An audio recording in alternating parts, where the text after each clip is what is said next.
When we think of the stereotypical North or South Indian, we usually think of two different looking people. South Indians are darker skinned, maybe even shorter, whereas North Indians are lighter and slightly taller.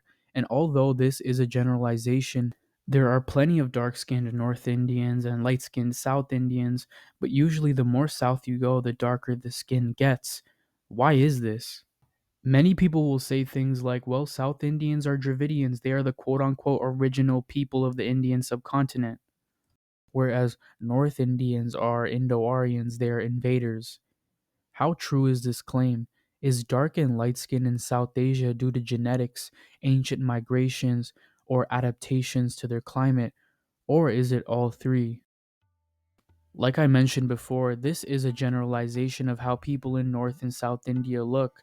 Not all people follow these preconceived frameworks about how their ethnicity or region looks.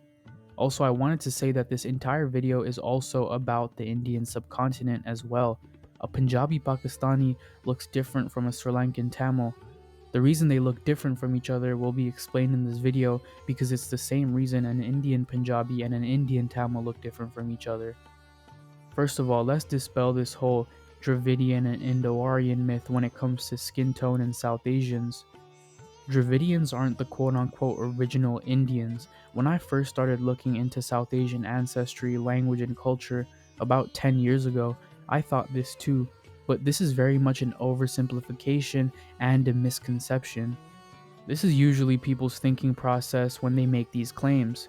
North Indians are lighter, Indo-Aryans invaded supposedly, and North Indians speak Indo-Aryan languages. Therefore, these North Indians are these light-skinned Indo-Aryan invaders. In the South, they don't speak these Indo-Aryan languages, they speak Dravidian languages. Dravidians are darker, therefore Dravidians are the original dark-skinned inhabitants. The thing is, people use the term Dravidian wrong all the time. It's very common for people to use this term incorrectly. Dravidian is a cultural linguistic family. Proto-Dravidian, aka the oldest Dravidian language, is believed to have developed around 6,000 years ago, either in the Deccan Plateau or the southern regions of the Indus Valley Civilization, whereas the Indo-Aryan languages came into the subcontinent around 3,500 years ago. There's around a 2,500-year difference in the origins of these languages in the subcontinent, but people have been living in the Indian subcontinent for 40,000 plus years. So let's really break it down. Who are the ancestors of South Asians in the first place? Most of South Asian DNA comes from three major migrations.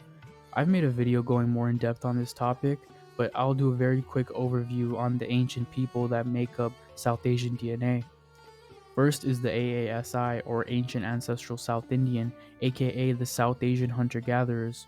They were a dark-skinned people that inhabited the majority of South Asia and entered the region around 60 to 40,000 years ago. The second migration was the Iranian hunter-gatherers, who migrated into the northwest region of South Asia around 10,000 years ago, mixing with the AASI.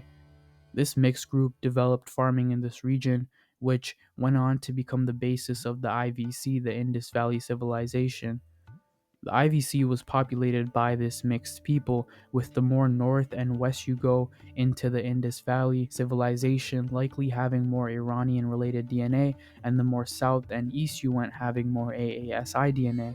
After the collapse of the IVC, the people of the civilization migrated out of this region, populating the rest of the subcontinent.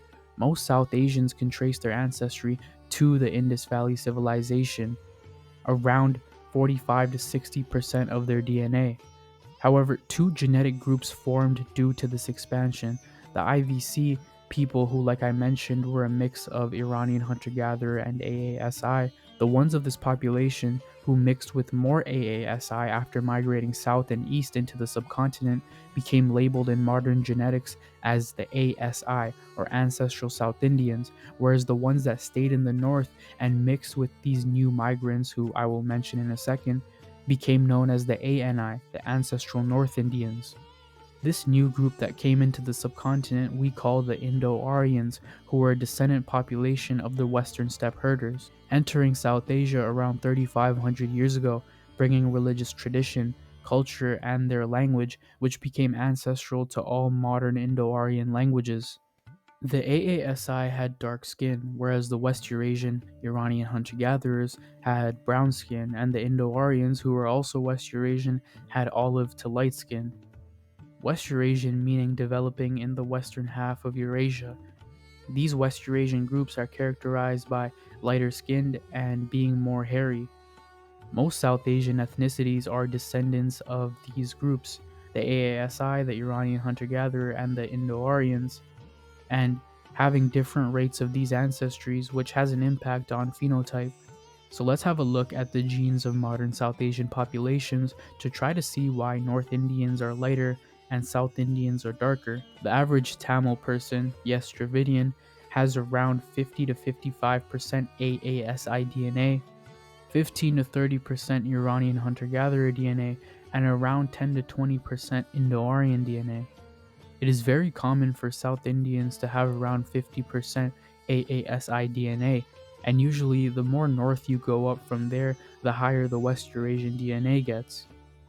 The Iranian hunter-gatherer DNA tends to be around 25%, to the higher range being around 35%, and the rest of their DNA is usually Indo-Aryan at around 15 to 25%, but many times it can be 5 to 10%. It is also very important to note that caste has an impact on DNA as well because of endogamy within the caste system for thousands of years. The biggest genetic component in South Indians is usually AASI, who had darker skin, which had an impact on South Indians' modern phenotype. Now, how about North Indians? Punjabis tend to have 30 to 40% of their DNA from Iranian hunter-gatherers, around 25 to 30% from AASI, and around 25 to 35% from Indo-Aryans. Most Punjabi DNA is West Eurasian. This is common in the northwest region of the Indian subcontinent. Now let's look at the average person from UP or Uttar Pradesh.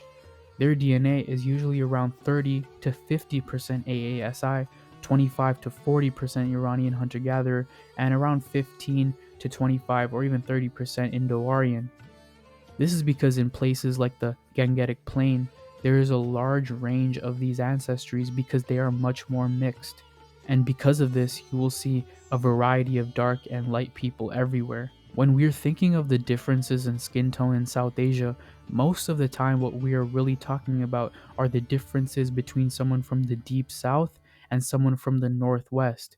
Yes, a Punjabi and a Tamil person will look different. Most of the time, the Tamil person will be darker and shorter compared to the Punjabi. But we look at the extremes. Usually the regions in between have much more variety spread throughout. Of course, a Sri Lankan Tamil will be darker than a Pathan. But in between the northwest and deep south, there is a variety of skin tone all over different ethnic groups and regions. However, on average, the more south you go, the darker the skin gets on average. It's also important to mention that dark skin doesn't just come from the AASI. Iranian hunter-gatherers had brown to olive skin as well. Natural selection also played a role in why South Indians have darker skin. Dark skin could have been a preferred trait in South India for many reasons. One reason could be due to the fact that they are closer to the equator, and so UVB radiation is much higher than in the northern regions, and because melanin, darker skin, protects the body from this radiation, drastically reducing the rates of getting skin cancer, for example, and sunburn, this trait stayed and was passed on. This is natural selection of darker skin.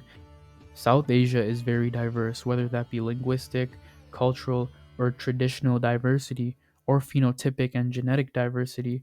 The diversity in this region is something to be proud of, and although colorism does very much exist, the only true way to combat this is to accept people for how they look.